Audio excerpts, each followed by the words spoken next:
Oi pessoal, hoje eu vou fazer uma aula sobre os cordados. Bom, vamos começar com esses 4 tópicos que eu vou falar aqui, certo? O primeiro tópico vai ser as características gerais. Bom, os cordados são formados por uma intensa diversidade de animais que apresentam coluna vertebrada, ou mais precisamente coluna vertebral, embora também haja cordados com a coluna invertebrada. Outras características dos cordados é que eles são triblásticos, celomados e também possuem deuterostômio. Bom, eles também são simetria bilateral e também o corpo segmentado, sendo a maioria deles tem um endoesqueleto ósseo ou cartilaginoso.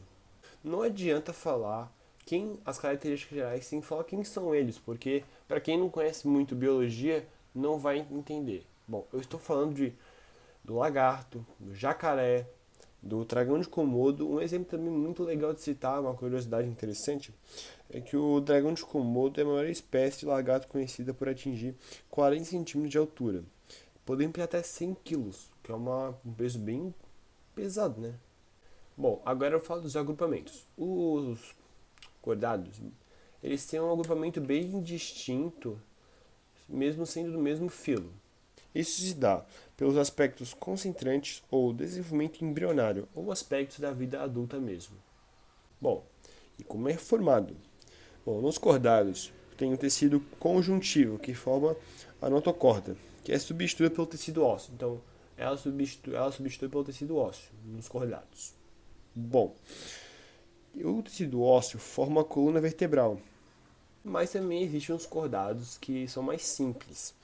E nesses casos mais simples, essa substituição não acontece. A notocorda é a única estrutura que eles têm para sustentação do corpo. Bom, descendo um pouco mais para o resumo que eu fiz, aqui vai ter uma tabela do que o resto do grupo vai falar de acordo no vídeo. O grupo é composto por eu, Peterson, o Vinícius Miranda e o Eduardo Marques. E mais para frente eles vão poder falar sobre umas 3 estruturas exclusivas dos cordados. Bom, se vocês quiserem tirar foto para depois copiar, seria bem bom, porque aqui está um resumão bem resumido do que vai ter os cordados nessa videoaula. Eu sou o Eduardo Sabino e vou começar falando sobre a notocorda, tubo nervoso dorsal, fendas branquiais e hemicordados. Começando pela notocorda. O que é a notocorda? A notocorda é um bastão formado por uma estrutura flexível com aspecto cartilaginoso, que se encontra posicionada na região dorsal dos organismos que a possuem. O núcleo da notocorda é formado principalmente por glicoproteínas e as fibras que recobrem são formadas de colágeno.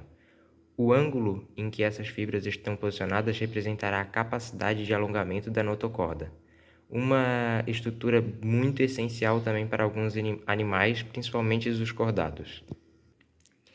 Agora um pouquinho sobre o tubo nervoso dorsal. O que ele é? Ele é uma estrutura sólida parcialmente oca, que passa por cima da notocorda formada por dobras da ectoderme. O tubo dá origem ao sistema nervoso dorsal, especificamente a ponta anterior do tubo. Dá origem ao acéfalo, que é protegido pelo crânio. E as fendas branquiais, também chamadas de fendas farígeas, têm função respiratória e são encontradas aos pares na faringe de alguns animais cordados, como peixes, e em outros animais cordados, como répteis, aves e mamíferos. As fendas branquiais originam-se em estruturas como a tuba auditiva.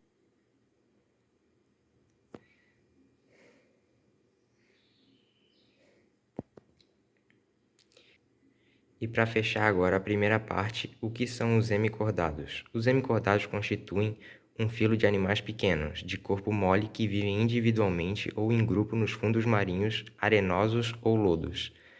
Há autores que formalmente se consideram como um subfilo dos cordados, baseados no fato de esses animais possuírem fendas branquiais e um notóquito rudimentar.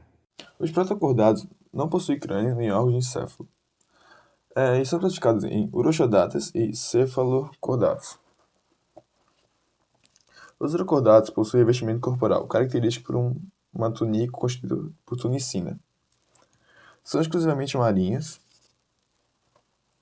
e podem viver em colônias ou isolados. Eles fixam-se a rochas ou aderem a águas de grande porte. Como são animais filtradores, A água circula pelo interior desses animais, onde é retirada as partículas alimentares e expelem as excreções. São considerados filtradores, como já falei aqui. E o sistema circulatório desse animal são abertos.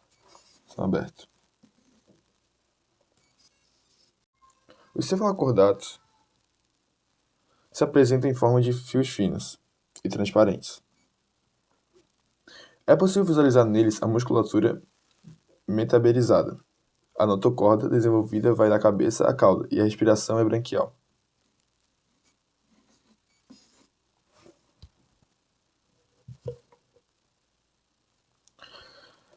E também, esses animais não têm coração típico. Os vasos sanguíneos se dilatam e nas contrações impulsionam sangue a uma circulação fechada. Todos eles são diócitos e realizam fecundação externa, produzindo larvas semelhantes aos indivíduos adultos. Durante o dia vivem enterrados com apenas uma parte do corpo para fora.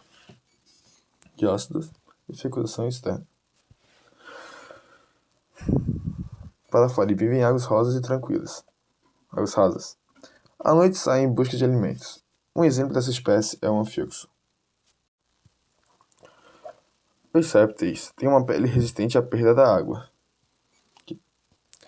e se locomovem graças a apêndices adaptados à reptação, o rastejamento.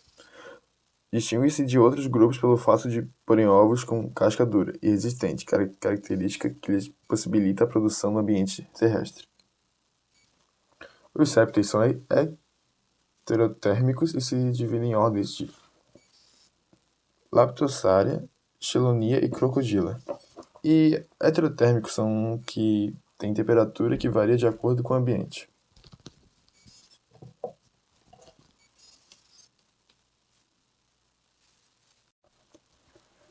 O grupo Actinata é composto de vertebrados menos complexos. Apresenta um corpo cilíndrico e alongado, lembrando de uma enguia, mais diferente do peixe devido à ausência de pares, nadadeiras e escamas. Tem coração com um átrio e circulação simples. O peixe é um representante dessa espécie, o peixe bruxo. O grupo Ginatostomata é constituído de vertebrados, com mandíbulas verdadeiras e coluna vertebral, substituído pela notocorda, presente apenas na fase embrionária. E agora a minha segunda parte é para falar um pouquinho sobre as aves e os mamíferos. Começando pelas aves. O que são as aves? As aves são animais vertebrados que se destacam pela presença de suas penas, uma característica exclusiva desse grupo. Muitas espécies apresentam a capacidade de voo, mas nem todas elas voam, havendo espécies nadadoras e corredoras. E para terminar, vamos falar um pouquinho sobre os mamíferos. Quais são as principais características do mamífero? Os mamíferos são animais que, entre outras características, destacam-se pela presença de pelos em seu corpo e pela capacidade de produzir leite para alimentar seus filhotes. Os mamíferos são animais vertebrados e que se destacam pela presença de pelos e glândulas mamárias.